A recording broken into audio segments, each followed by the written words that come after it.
Fire എങ്ങനെ കൈകാര്യം ചെയ്യണം, വീട്ടമ്മമാര് സ്ഥിരമായി ചെയ്യാറുള്ള അബദ്ധങ്ങള്, അതുപോലെ ഉണ്ടാകുന്ന ദുരന്തങ്ങള്. അപ്പൊ ഫയർ ആയാൽ എന്താ ചെയ്യേണ്ടത്, ലീക്ക് ആയാൽ എന്താ ചെയ്യേണ്ടത്, ഇത് ട്രാൻസ്പോർട്ട് ചെയ്യുന്ന സമയത്ത് ശ്രദ്ധിക്കേണ്ട കാര്യങ്ങൾ എന്തൊക്കെയാണ്, വീട്ടിന്റെ പരിസരത്തിൽ ഗ്യാസിൽ ഓടുന്ന വാഹനം അപകടത്തിൽപ്പെട്ടു, നമ്മൾ അതിനകത്ത് യാത്ര ചെയ്യണം, അങ്ങനെയുള്ള ഒരു സാഹചര്യത്തിൽ എന്തൊക്കെ മുൻകരുതൽ എടുക്കണം നമുക്ക് നോക്കാം. അപ്പൊ നമ്മൾ ഇതിന് രണ്ട് കാര്യങ്ങളാണ് നിങ്ങൾക്ക് ഇപ്പൊ ഇവിടെ പറയുന്നത്. ഒന്ന് ലീക്ക് ആയാൽ എന്ത് ചെയ്യണം, ഫയർ ആയാൽ എന്ത് ചെയ്യണം. ഓക്കെ, നമ്മൾ ആദ്യം തന്നെ കത്തിച്ച് നോക്കാം, ഫയർ ഉണ്ടാക്കാം. കാരണം ഫയർ ആണ് ഏറ്റവും കൂടുതൽ ആളുകൾക്ക് പേടി വരുന്നത്. ട്യൂബിന്റെ ഭാഗത്തോ റെഗുലേറ്ററിന്റെ ഭാഗത്തോ സിലിണ്ടറിന്റെ ഏതെങ്കിലും ഭാഗത്ത് എക്സ്റ്റേണൽ ബോഡിയിൽ ഫയർ ഉണ്ടാകുമ്പോഴാണ് എല്ലാവരും സിലിണ്ടർ ഇട്ടിട്ട് ഓടുന്നത്. അതാണ് ഫയർ ആയാൽ എന്താണ് സംഭവിക്കാൻ നോക്കാം. ഓക്കെ, ഇത് നമ്മൾ ലൈവ് ഡെമോൺസ്ട്രേഷൻ നിങ്ങൾക്ക് വേണ്ടി കാണിച്ചു തരാണ്.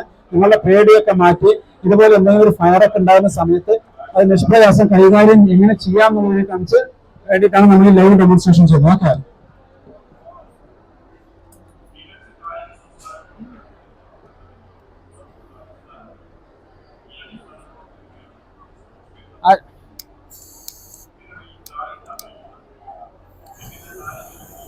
നമ്മളിത് ലീക്ക് ഫയറായി എപ്പോഴാണ് ഇതുപോലൊരു സാഹചര്യം ഉണ്ടാവാന്ന് ഗ്യാസ് ഫയറാണ് ഇപ്പൊ നമ്മൾ കണ്ടുകൊണ്ടിരിക്കുന്നത് അല്ലെ. ഇങ്ങനെ എപ്പോഴുണ്ടാവും ചോദിച്ചാല് റെഗുലേറ്ററിന്റെ ഭാഗത്ത് ആൾറെഡി ഒരു കംപ്ലൈന്റ് ഉണ്ട്, വാൾവിന് കംപ്ലൈന്റ് ഉണ്ട്, അവിടെ ലീക്ക് വന്നുകൊണ്ടിരിക്കുന്നുണ്ട്. ആ സമയത്ത് നമ്മൾ പോയി പാചകം ചെയ്താൽ എന്ത് സംഭവിക്കുക, കുറച്ച് സമയം കഴിയുമ്പോൾ സ്റ്റൗവില് തീയായിട്ട് ഇവിടുന്ന് ലീക്കായി വന്ന ഗ്യാസ് കോണ്ടാക്ട് ഒരേ സമയം രണ്ട് ഭാഗത്ത് തീപിടിക്കും. ഇനിയിപ്പോ ട്യൂബില് ലീക്ക് ഉണ്ട്, നിങ്ങൾ ശ്രദ്ധിച്ചില്ല, ആ സമയത്ത് പോയിട്ട് നമ്മൾ പാചകം ചെയ്താൽ ട്യൂബിൽ ഫയർ വരും, ഇതേപോലെ സംഭവിക്കും. അപ്പൊ ഇങ്ങനെ സംഭവിച്ചു കഴിഞ്ഞാൽ നമ്മൾക്ക് ഇതിനെ എങ്ങനെ കൈകാര്യം ചെയ്യാം. ഓക്കെ, ഇത് നിങ്ങൾ പേടിയൊക്കെ മാറ്റണം. ഇങ്ങോട്ട് ചേർന്നു വാ ഇങ്ങോട്ട് വാ. നമ്മളെ ഫയർ വന്നു, ഇങ്ങനെ ഒരു സാഹചര്യം വന്നാൽ എല്ലാ വീട്ടമ്മമാരും ചെയ്യുന്ന ഒരു തെറ്റ്, കത്തുന്ന സിലിണ്ടർ അവിടെ ഉപേക്ഷിച്ചിട്ട് പോകും. ട്യൂബിലോ റെഗുലേറ്ററിലോ ഏതെങ്കിലും എക്സ്റ്റേണൽ ഭാഗത്ത് ഫയർ വന്നു കഴിഞ്ഞാൽ എന്ത് ചെയ്യും, സിലിണ്ടർ അവിടെ ഇട്ടിട്ട് ഓടിപ്പോകും. തൊട്ടടുത്തുള്ള ആളുകളെ വിളിക്കുക, അല്ലെങ്കിൽ ഫയർഫോഴ്സിനെ വിളിക്കും, കുറെ സമയമാവും നമ്മൾ വരുമ്പോഴത്തേക്ക്. അപ്പൊ ഇവിടെ എന്താ സംഭവിക്കുക, കത്തുന്ന തീ എന്ത് ചെയ്യും, ഇതിന് ജെറ്റ് ഫയർ എന്ന് പറയാം. ഒരു ഡയറക്ഷനില് ഇന്ധനം പോകുന്ന ഭാഗത്തേക്ക് കത്തുന്ന ഫയർ ജെറ്റ് ഫയർ.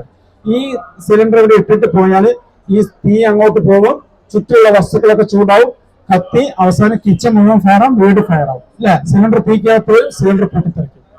കത്തുന്ന സിലിണ്ടർ നമുക്ക് സേഫ് ആണ്. ഗ്യാസ് ലീക്കിനേക്കാളും കുറച്ചുകൂടെ സേഫ് ഗ്യാസ് ഫയറാണ്.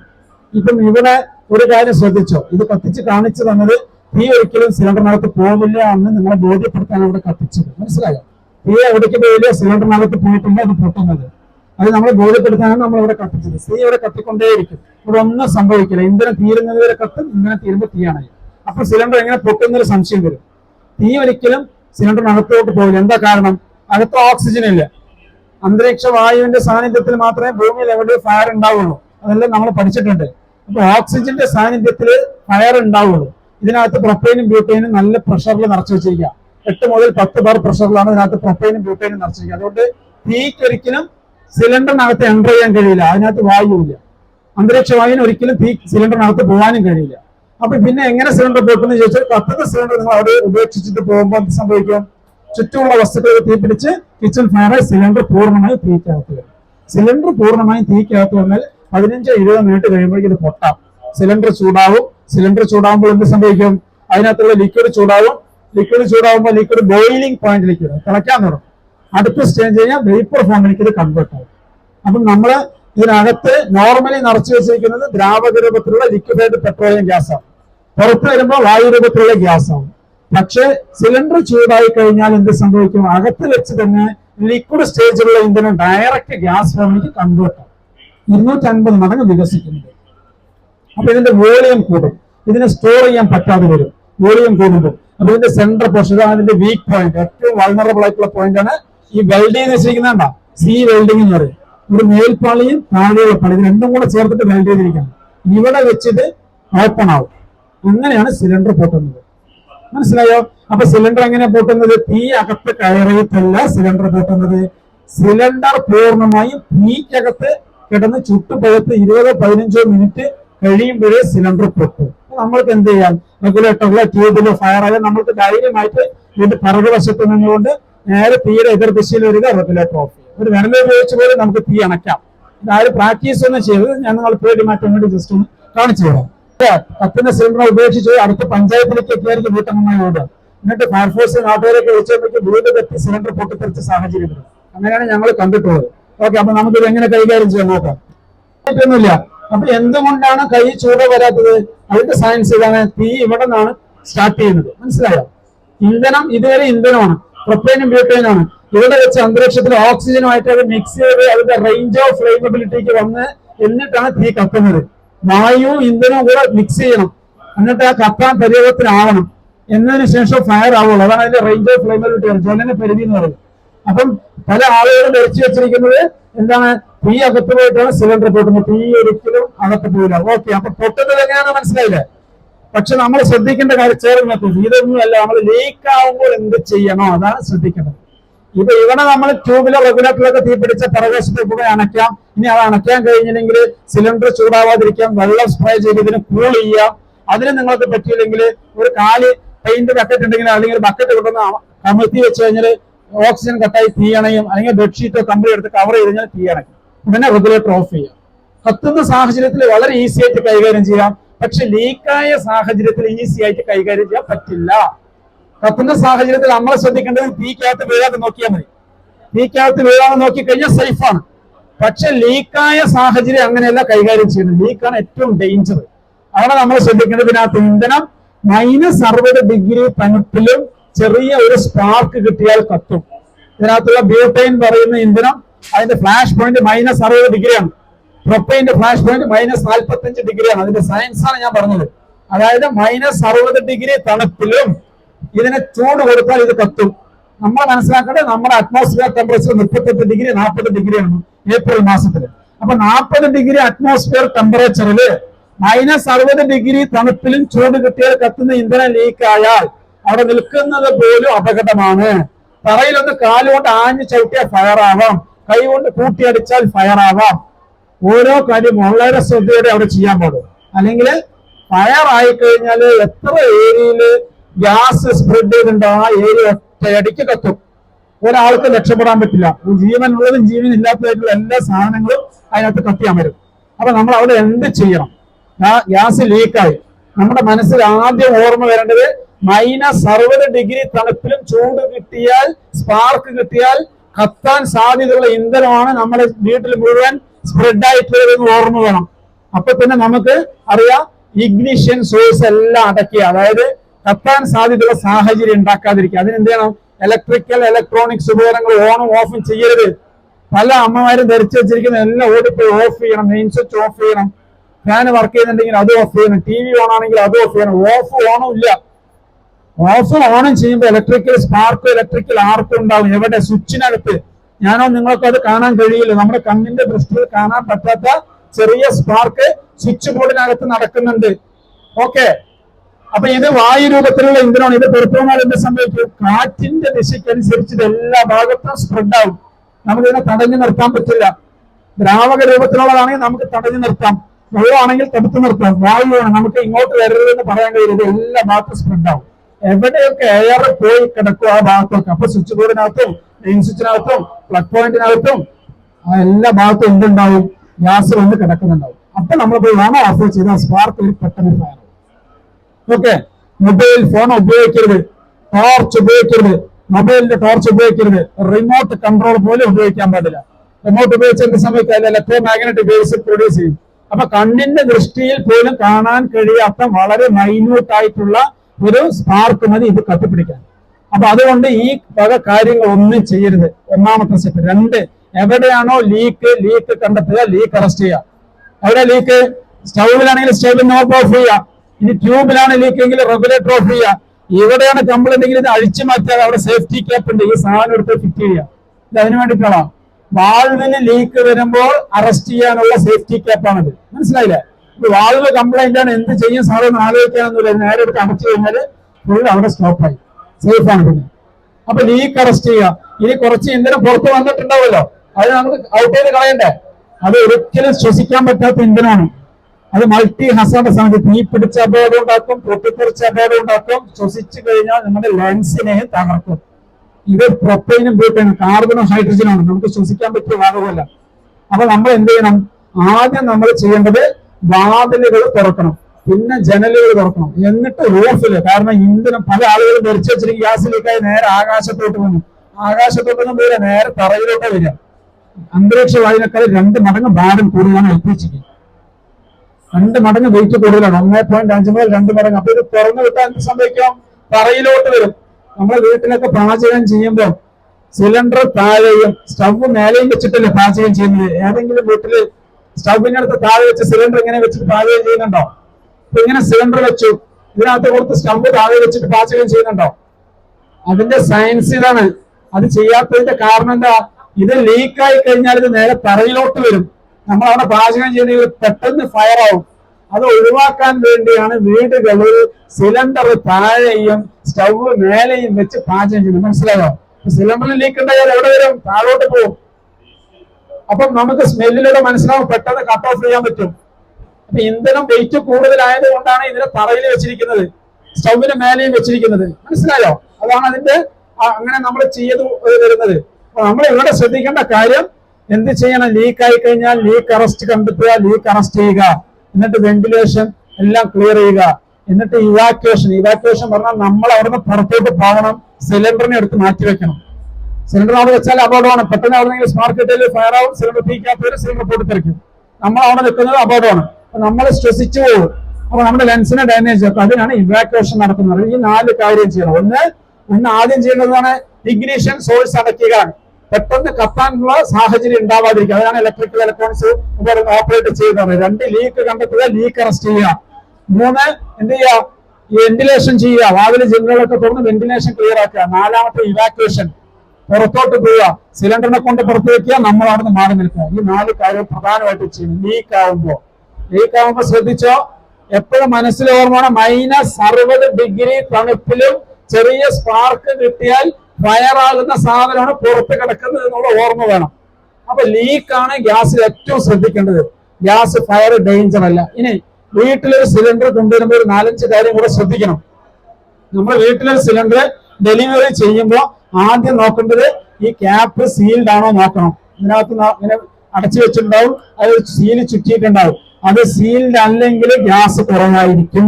അത് സീലിംഗ് പൊട്ടിയിട്ടുണ്ടെങ്കിൽ ഇതിനകത്ത് ഇന്ധനം കുറവായിരിക്കും. അത് നമുക്ക് ചെക്ക് ചെയ്യാം. ഇതിനകത്ത് 30.6 കിലോ വേണം ടോട്ടൽ. 16.4 കിലോ സിലിണ്ടറും 14.2 കിലോ LPG, രണ്ടും കൂടെ ചേർന്ന് 30.6 ഉണ്ടായിരിക്കണം. 30 കിലോനുള്ള വെച്ചാൽ 600 ഗ്രാം LPG ആണ് കുറവ്. അതായത് സിലിണ്ടറിന്റെ വെയിറ്റ് ഒരിക്കലും കുറയില്ല. സിലിണ്ടർ 10 വർഷം കഴിഞ്ഞാലും 16 കിലോ ഉണ്ടാവും. ഇതിന് അങ്ങനെ തേയ്മാനം വരില്ല. വീട്ടിലെ സിലിണ്ടറിന് അല്ലെ 29 കിലോനുള്ള വെച്ചാൽ 1 കിലോ LPG കുറവാണ്. ഓക്കെ. അപ്പം സീൽഡ് അല്ലെങ്കിൽ വെയിറ്റ് ചെക്ക് ചെയ്യുക. സീല് ഓക്കെ ആണെങ്കിൽ സീല് പൊട്ടിക്കുക. സീല് പൊട്ടിച്ച ഉടനെ എന്താ ചെക്ക് ചെയ്യേണ്ടത്? സീല് പൊട്ടിച്ച ഉടനെ അതിനകത്ത് നമ്മള് ഈ വാൾവില് വാഷർ ഉണ്ടോ, ഓറിംഗ് ഉണ്ടോ, കറുത്ത ഓറിംഗ് ഉണ്ടോ എന്നുള്ളത് നോക്കുക. കണ്ടോ? കാണുന്നില്ല, ഒരു റിംഗ് കാണുന്നില്ല. അതിലെന്തെങ്കിലും പൊട്ടനോ ഡാമേജോ തേയ്മാനോ സംഭവിച്ചാൽ ഇവിടെ നമ്മൾ റെഗുലേറ്റർ ഫിറ്റ് ചെയ്യുമ്പോൾ ഇവിടെ ലീക്ക് വരും. അപ്പൊ അത് ഉണ്ടോ നോക്കണം.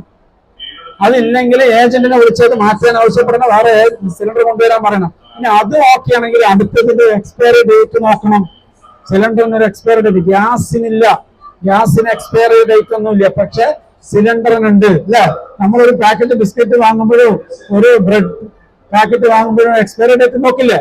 എന്നിട്ടല്ലേ നമ്മൾ കഴിക്കുക. അതേപോലെ ഇതിനും ഒരു എക്സ്പയറി ഉണ്ട്. ഇത് 10 വർഷം ഉപയോഗിക്കാൻ പാടും ഒരു സിലിണ്ടർ. അത് കഴിഞ്ഞ് പ്രഷർ ടെസ്റ്റ് നടത്തി വീണ്ടും ഗ്യാസ് ഫില്ല് ചെയ്യാൻ യോഗ്യമാണെങ്കിൽ മാത്രമേ നിറയ്ക്കാൻ പാടൂ. നമ്മുടെ വീട്ടിൽ വന്ന സിലിണ്ടർ 15-20 വർഷം പഴക്കമുള്ളതാണെങ്കിൽ അവിടെ എന്ത് സംഭവിക്കുക? സേഫ്റ്റി ഇഷ്യൂ ഉണ്ടാവും, എവിടെയെങ്കിലൊക്കെ തുരുമ്പ് പിടിച്ചിട്ടുണ്ടാവും, ഡാമേജ് സംഭവിച്ചിട്ടുണ്ടാവും. അത് വീട്ടിന് അത് ദോഷമായി വരും. അപ്പൊ നമ്മളെ എക്സ്പയറി ഡേറ്റ് എങ്ങനെ ചെക്ക് ചെയ്യും? ഇവിടെ എഴുതിയിട്ടുണ്ട് 1929D ഉണ്ടോ? എഴുതിയിരിക്കുന്നുണ്ടോ? അത് വെള്ള പെയിന്റ് അടിച്ചിട്ട്. ഇതിനകത്ത് 2 പ്ലേറ്റില് സിലിണ്ടറിന്റെ വെയിറ്റ്, ഒരു പ്ലേറ്റിൽ എന്തുണ്ട്? ഈ എക്സ്പയറി ഡേറ്റ് ഇവിടെ കുത്തിവെച്ചിട്ടുണ്ട്. അത് എങ്ങനെ മനസ്സിലാക്കുന്നത്? ഇതിനകത്ത് D എന്ന് പറയുന്നത് ലെറ്റർ മാസത്തെയും നമ്പർ വർഷത്തെയാണ് സൂചിപ്പിക്കുന്നത്. 12 മാസത്തിന് നമ്മൾ 4 ആയി വായിച്ചു. ആദ്യത്തെ 3 മാസം A, അടുത്ത 3 മാസം B. C എന്ന് പറയുമ്പോൾ ജൂലൈ, ഓഗസ്റ്റ്, സെപ്റ്റംബർ. D പറഞ്ഞാൽ ഒക്ടോബർ, നവംബർ, ഡിസംബർ. 29 എന്ന് പറഞ്ഞാൽ വർഷമാണ്, നമ്പർ വർഷം. 29 പറഞ്ഞാൽ 2029. D പറയുമ്പോൾ 2029 ഡിസംബർ മാസം 31-ാം തീയതി വരെ ഈ സിലിണ്ടർ ഉപയോഗിക്കാം. ഇതിനകത്ത് ഗ്യാസിനല്ല, സിലിണ്ടറിന്. ഈ ഒരു വീട്ടമ്മ ഇത് നിർബന്ധമായിട്ട് നോക്കണം. 5 വർഷം കൂടുമ്പോൾ ഇത് മാറ്റണം. 1 വർഷം കൂടുമ്പോൾ സ്റ്റൗവ് സർവീസ് ചെയ്യണം. സ്റ്റൗവ് ഒരാൾ സർവീസ് ചെയ്യാറില്ല. ഇത് ഇവിടെ നമ്മളിവിടെ കൊണ്ടുവന്ന് കത്തിച്ച് നിങ്ങൾക്ക് കാണിച്ച് ലൈവ് ഡെമോൺസ്ട്രേഷൻ തരുന്നതിന് കാരണം ഒരു സ്റ്റേഷനിൽ ഒരു ദിവസം ഒരു ഫയർ കോളാണ്. 130 ഫയർ സ്റ്റേഷനിൽ ഒരു ദിവസം ഒരു ഫയർ, അതായത് ഒരു ഗ്യാസുമായിട്ടുള്ള fire call, gas leak, gas fire, ഗ്യാസിലിടുന്ന വണ്ടി മറിഞ്ഞു, ഗ്യാസിലിടുന്ന ഓട്ടോറിക്ഷയ്ക്ക് അപകടം, അല്ലെങ്കിൽ ഗ്യാസ് കൊണ്ടുപോകുന്നത് ട്രാൻസ്പോർട്ട് ചെയ്യുന്ന വാഹനത്തിന് അപകടം, അല്ലെങ്കിൽ ഇതിനെ കൊണ്ടുവരുന്ന ഇത് സൂക്ഷിക്കുന്ന ഗോഡൌണിൽ പ്രശ്നം, അല്ലെങ്കിൽ LPG ടാങ്കറിന് പ്രശ്നം, അങ്ങനെയുള്ള വിഷയങ്ങൾ നമുക്ക് നമ്മുടെ വീടിന്റെ പരിസരത്ത് ഉണ്ടെങ്കിൽ അത് കൈകാര്യം ചെയ്യാൻ നിങ്ങളെ പ്രാപ്തരാക്കാൻ വേണ്ടിയിട്ടാണ് നമ്മൾ ക്ലാസ് ചെയ്യുന്നത്. ഓക്കെ, അപ്പൊ സ്റ്റൗവ് നിറച്ചിൽ എപ്പോഴും നിങ്ങൾ ശ്രദ്ധിക്കേണ്ടത് ഗ്യാസ് ലീക്കാണ്, ഗ്യാസ് ഫയർ അല്ല. ഗ്യാസ് ഫയർ ഡേഞ്ചർ ആകുന്നത് സിലിണ്ടർ പൂർണ്ണമായും തീക്കകത്ത് വീഴുമ്പോൾ മാത്രമേ ഗ്യാസ് ഫയർ ഡേഞ്ചർ ആകുന്നത്. അപ്പോഴാണ് അത് ചൂട് പിടിച്ച് പൊട്ടാൻ സാധ്യതയുള്ളത്. ഓക്കെ, അങ്ങനെ എങ്ങനെ വന്നു കഴിഞ്ഞാൽ തീ നമുക്ക് കൂൾ ചെയ്ത് ഇതിന് ചൂടാവാതെ നോക്കിയാൽ. വേറെ എന്തെങ്കിലും ഡൗട്ട് ഉണ്ടെങ്കിൽ ചോദിച്ചോ. എന്തെങ്കിലും ഡൗട്ട് ഉണ്ടോ? ആർക്കെങ്കിലും ഡൗട്ട് ഉണ്ടോ? ചോദിച്ചോളൂ. സാർക്ക് ഒരു ഡൗട്ട് ഉണ്ട്, വരും ഇങ്ങോട്ട് വരും, അടുത്തോളൂ. ഉറക്കെ ചോദിക്കാം, മറ്റുള്ളവർക്ക് പ്രയോജനമാവും. ഇത് സപ്പോസ് ഒരു ഇടയ്ക്ക് മണമൊക്കെ വരുമല്ലോ ലീക്ക് ആവുമ്പോ, അപ്പൊ നമ്മള് ജനലൊക്കെ തുറന്നിടുക, അങ്ങനത്തെ കാര്യം മാത്രം ചെയ്താൽ മതിയോ? ഇത് ലീക്ക് ആയിട്ടുണ്ടെങ്കിൽ ഏറ്റവും ഡേഞ്ചറാണ്. ലീക്കാണ് ഗ്യാസിൽ ഏറ്റവും ശ്രദ്ധിക്കേണ്ടത്. അവിടെ 2 പ്രതിഭാസം നടക്കും. അവിടെ UVC എന്ന് പറയുന്ന അൺകൺഫൈൻഡ് വേപ്പർ ക്ലൗഡ് എക്സ്പ്ലോഷൻ എന്ന് പറഞ്ഞൊരു പ്രതിഭാസം ഉണ്ട്. ലീക്കായ ഇന്ധനം പുറത്തോട്ട് വരും. പുറത്തോട്ട് വന്ന് കാറ്റിന്റെ ദിശയ്ക്കനുസരിച്ചിട്ട് അങ്ങോട്ടും ഇങ്ങോട്ടും സ്പ്രെഡ് ആവും. അവിടെ ഒരു ക്ലൗഡ് ഫോമിൽ നിൽക്കും. അവിടെ ഇഗ്നിഷൻ കിട്ടുമ്പോൾ അത് ഒറ്റയടിക്ക് പൊട്ടിത്തെറിക്കും. അതാണ് UVC എന്ന് പറയുന്നത്. സിലിണ്ടർ പൊട്ടുന്നതാണ് ബ്ലെവി എന്ന് പറയും. അതായത് boiling liquid expanding vapour explosion എന്ന് പറയും. അതിനകത്ത് ഇന്ധനം ചൂടായി അത് ബോയിൽഡ് ഫോമിലേക്ക് വന്ന് ബോയിലിൽ നിന്ന് അത് ഗ്യാസ് ഫോമിലേക്ക് കൺവേർട്ട് ചെയ്ത് അത് എക്സ്പാൻഡ് ചെയ്ത് അത് പൊട്ടിത്തെറിക്കുന്നതാണ് ബ്ലെവി എന്ന് പറയുന്നത്. ഇന്ധനം ലീക്ക് ആയാൽ സ്മെല്ലിലൂടെ തിരിച്ചറിയാം. ഈഥെയ്ൻ മെർകാപിറ്റൻ എന്ന് പറഞ്ഞൊരു കെമിക്കൽ ഇവർ ആഡ് ചെയ്യുന്നുണ്ട്. ഒറിജിനൽ ഗ്യാസിന് നിറവും മണവും രുചിയോ ഒന്നുമില്ല ഒറിജിനൽ ഗ്യാസിന്. പക്ഷെ ആ ഒറിജിനൽ ഗ്യാസ് കമേഴ്ഷ്യൽ പർപ്പസിന് മാത്രമേ ഉപയോഗിക്കുള്ളൂ. ഡൊമസ്റ്റിക് പർപ്പസിന് ഉപയോഗിക്കുന്ന ഗ്യാസിൽ ഈഥെയ്ൻ മെർകാപിറ്റൻ ചേർത്തിട്ടുണ്ട്. അത് ചേർത്തത് എന്തിനാന്ന് വെച്ചാൽ ലീക്ക് ആയാലും ആളുകൾക്ക് പെട്ടെന്ന് തിരിച്ചറിയാൻ വേണ്ടിയിട്ടാണ്. ഒറിജിനൽ ഗ്യാസിന് അതൊന്നുമില്ല. ഇത് കണ്ടുപിടിച്ച സമയത്ത് 100 കണക്കിന് അപകടങ്ങൾ ഉണ്ടായപ്പോഴാണ് ഇതിനകത്ത് ഈഥെയ്ൻ മെർകാപിറ്റൻ കയറ്റിയത്. ഇത് നമ്മളെ ക്രൂഡ് ഓയിലിൽ നിന്ന് ഉണ്ടാക്കുന്ന ഒരു പ്രൊഡക്റ്റ് ആണ്. അപ്പോൾ ഡീസലും മണ്ണെണ്ണയൊക്കെ ഉണ്ടാക്കുന്ന ക്രൂഡ് ഓയിലില്ലേ, അതിൽ നിന്നുണ്ടാക്കുന്ന ഒരു പ്രൊഡക്റ്റ് ആണ് ഇത്. ഒരു പിന്നെ ഈ LPG പറയുന്നത്. ഓക്കെ, അപ്പൊ ലീക്ക് ആയാൽ എന്താ ചെയ്യുന്നത് വെച്ചാൽ വെന്റിലേഷൻ ചെയ്യുക, ഡോർ തുറക്കുക, ജനല് തുറക്കുക, റൂഫ് തുറക്കുക, ലീക്ക് അറസ്റ്റ് ചെയ്യുക. ലീക്ക് എവിടെയാണെന്ന് കണ്ടുപിടിക്കണം. ട്യൂബിലാണെങ്കിൽ ഇവിടെ വന്ന് ഓഫ് ചെയ്യുക, സ്റ്റൗ ആണെങ്കിൽ സ്റ്റൗവിൽ നോബ് ഓഫ് ചെയ്യുക, റെഗുലേറ്റർ കംപ്ലൈന്റ് റെഗുലേറ്റർ അഴിച്ചു മാറ്റുക, സേഫ്റ്റി ക്യാപ്പിട്ട് അടച്ചു വെക്കുക, സിലിണ്ടറിനടുത്ത് പുറത്ത് വെക്കുക, നമ്മൾ അവിടെ നിന്ന് മാറിക്കുക. അതാണ് ലീക്ക് ആവുമ്പോൾ ചെയ്യേണ്ടത്. അല്ലെങ്കിൽ നമ്മൾ ശ്വസിച്ച് നമുക്ക് ഹെൽത്തിന് ഇഷ്യൂ ഉണ്ടാവും. ക്ലിയർ അല്ല? ആ സമയത്ത് ഒരിക്കലും കത്തിക്കരുത്. ആ സമയത്ത് നല്ല ഒരു അരമണിക്കൂറിന് അവിടെ പാചകമോ മറ്റു കാര്യങ്ങളോ ചെയ്യാൻ പാടില്ല. കാരണം വെയിറ്റ് കൂടുതലാണ്. ഗ്യാസ് എപ്പോഴും തറയിൽ കിടക്കും. ഇത് സ്പ്രെഡ് ചെയ്ത് പോകാൻ വേണ്ടിയാണ് വെന്റിലേഷൻ ചെയ്യുന്നത്. അന്തരീക്ഷ വായുവിനേക്കാൾ വെയിറ്റ് കൂടുതലായതുകൊണ്ട് എപ്പോഴും ലീക്ക് ആയാൽ നേരെ ഫ്ലോറിലേക്ക് വരും. പിന്നെയാണ് സാവധാനത്തിൽ ഇത് മേലോട്ട് പോകും. ക്ലിയർ അല്ല? വേറെ എന്തെങ്കിലും സാധനം ഉണ്ടോ കേട്ടോ? ഇതിനെപ്പറ്റി കംപ്ലൈന്റ് ചെയ്യുമ്പോ അവര് റെസ്പോൺസ് ചെയ്യാണ്ട് എന്റെ ഡേറ്റ് എക്സ്പയർ കഴിഞ്ഞതാണ്. നിങ്ങൾ തിരിച്ചു കൊണ്ടുപോകാൻ പറഞ്ഞിട്ട് അവരോട് പറഞ്ഞു ഇപ്പൊ കൊണ്ടുപോകാൻ പറ്റില്ല, ഇന്ന് കൊണ്ടുപോകാം. അപ്പൊ എന്റെ മൊബൈലായിട്ട് കൊണ്ടുപോകും. അപ്പം ഇത് നമുക്ക് എന്തെങ്കിലും ഇതുണ്ടെങ്കിൽ ഉപഭോക്തൃ തർക്ക പരിഹാര കോടതിയുണ്ട്, കൺസ്യൂമർ കോർട്ട്. അവിടെ നമുക്ക് പരാതി കൊടുക്കാം. ഈ ഏജന്റിനെതിരെ പരാതി കൊടുക്കാം, നിയമപരമായിട്ട് ആക്ഷൻ എടുക്കാം. അത് വലിയ തെറ്റാണ്. ഇപ്പൊ നമ്മൾ എക്സ്പയറി ഡേറ്റ് കഴിഞ്ഞ സിലിണ്ടർ വീട്ടിൽ ഡെലിവറി ചെയ്തിട്ട് അത് നമ്മൾ കണ്ടുപിടിച്ച് അത് മാറ്റണമെന്ന് ആവശ്യപ്പെടുമ്പോൾ ഏജന്റ് അത് നിരസിക്കുന്നത് വലിയ തെറ്റാണ്, കുറ്റമാണ്. അതിന്റെ ഏജൻസിന്റെ ലൈസൻസ് വരെ കട്ടാവാം. നിങ്ങൾ അതിന്റെ ഫോട്ടോ എടുത്ത് അത് വെച്ചിട്ട് നമ്മൾ പരാതി കൊടുക്കുകയാണെങ്കിൽ. അപ്പം ഇത് കാരണം എക്സ്പയറി ഡേറ്റ് കഴിഞ്ഞാൽ സിലിണ്ടർ പിന്നെ ഗ്യാസ് ഫില്ല് ചെയ്യാൻ യോഗ്യമല്ല എന്നുള്ളതാണ് അതിന്റെ അർത്ഥം. ആ സിലിണ്ടർ ആളുകള് മറ്റേ വണ്ടിയിൽ നിന്ന് ഇറക്കിയിട്ട് ചവിട്ടിയിട്ടും ഉരുട്ടിയിട്ടൊക്കെയാണ് കൊണ്ടുപോകുന്നത്. ഒരിക്കലും സിലിണ്ടർ എപ്പോഴും ഷിഫ്റ്റ് ചെയ്യുമ്പോൾ ഇങ്ങനെ തന്നെ പിടിച്ച് കൊണ്ടുപോകണം.